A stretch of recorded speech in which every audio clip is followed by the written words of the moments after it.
Hello guys, Huda here, and today we're going to be talking about tarot. This is actually the Pocket Rider-Waite deck, and I just absolutely love the pictures on it, and I can just take it anywhere I want.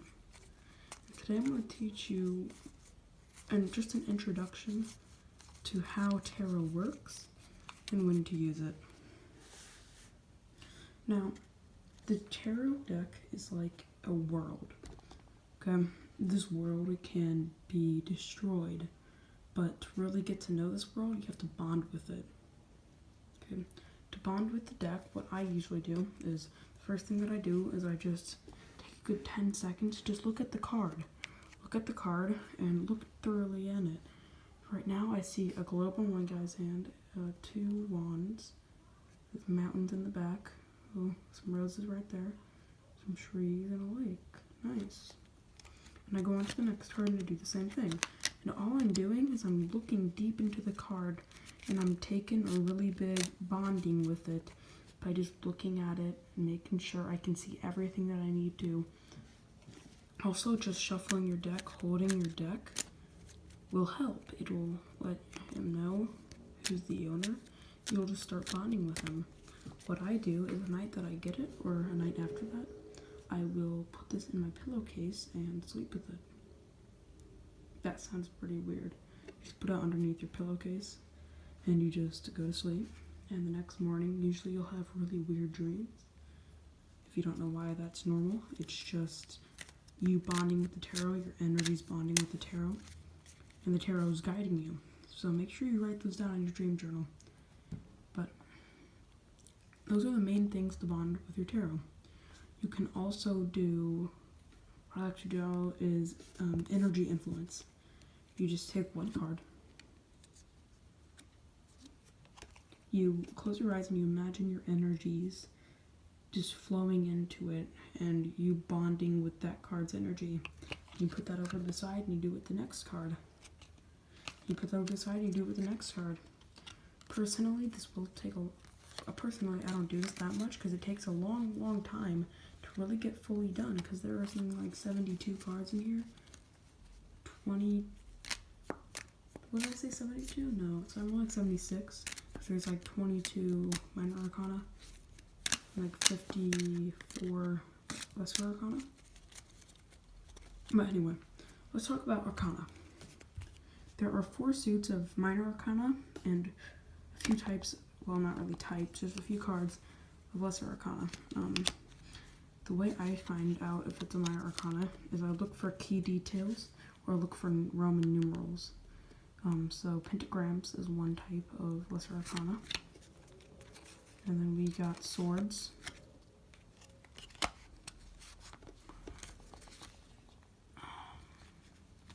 More pentagrams, pentagram. This is a major arcana, the Hermit, but not right now. This is cups, and then we have wands. I'll try to look for that.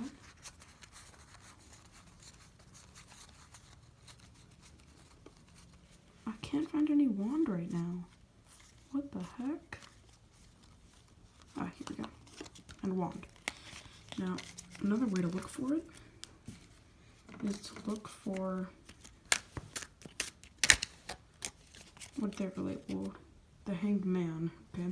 This doesn't say pentagram, wand, cups, or swords in it, okay? But something major arcana, major arcana, major arcana, major arcana. King of Cups has cups in it. Same with something like Queen of Wands, you know? It'll all tell you what it is. There's also, you usually have a book that comes with these cards, and that's also what you can use to find out what the lesser and major arcana are. You know, so you have a few cards over here, and they just will teach you. Wheel of Fortune is a major, because it doesn't have cup, wand, sword, pentagram in the name. Okay. Now, how do I memorize what card means what? So when you were first looking through your deck and you're looking everything. This is a bad example because this magician has everything, but look at the name.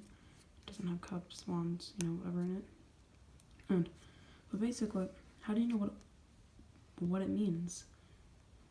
Well, either you can look at the name or you can look at things in the background. I like to memorize this one by the halo, the wand in his hand. Small wand, obviously. And that really shows me what it is. Or I can just read the major arcana. The star, major arcana, just by the name. What about things that don't have a name? So let's just go to a random part of it. Here. The Three of Wands. Again, I look for things in detail. This guy obviously has 3 wands. He's holding one of them. I memorize it by that. Okay. Now you might be thinking, okay, well I have all this down. I memorized all the cards.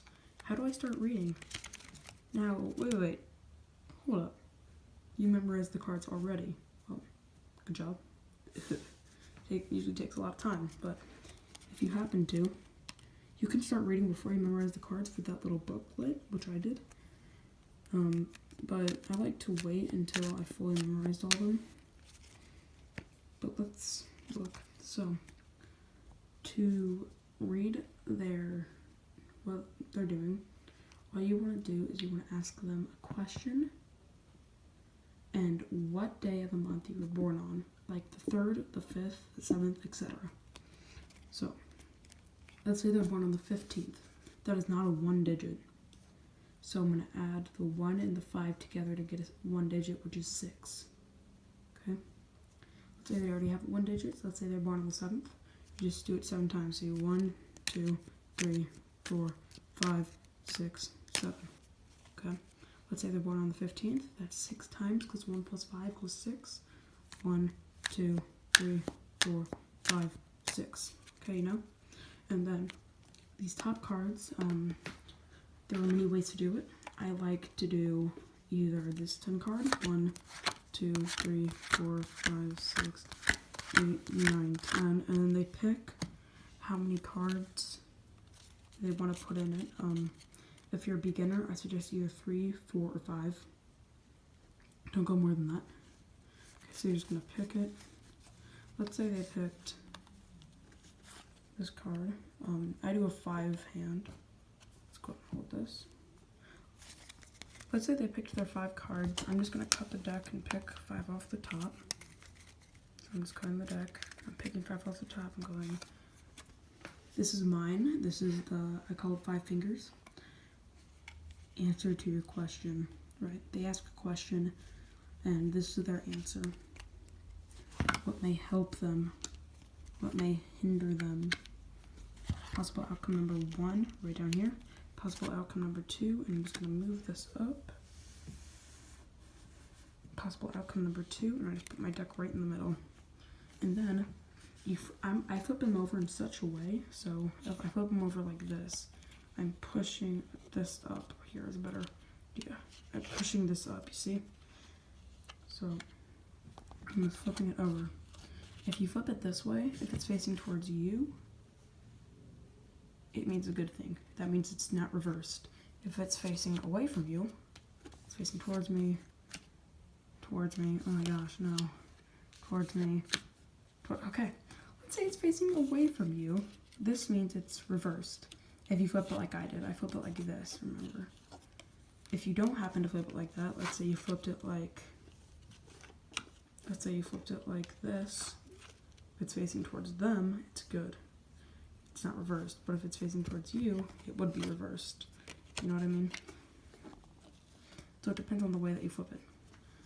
Now, you'd read this and you'd give them advice. So remember this. Question, answer to question. Help you, hinder you. Possible outcome number 1, possible outcome number 2, deck. Okay. This acts as a hand. This is their 5 fingers. This is their palm. Okay. Then, once you're done, you pick all of them up. Oh wait, totally forgot. If you're going to lay them down in the order that I showed you. Flip them over in the order that I showed you. 1, 2, 3, 4, 5. Okay, Don't go flipping over this one first, this one first, this one. None of those. First one, second one, third one, fourth one, fifth one. And I pick them up the same way. First one, second one, third one, fourth one, and fifth one. Put them on the top of the deck. I cut the deck. And I'm ready for my next reading. I'm currently giving out free tarot readings. If you guys do want one, go ahead and mail WD Gaster and we'll get right on that. We'll see you on the song. Peace out.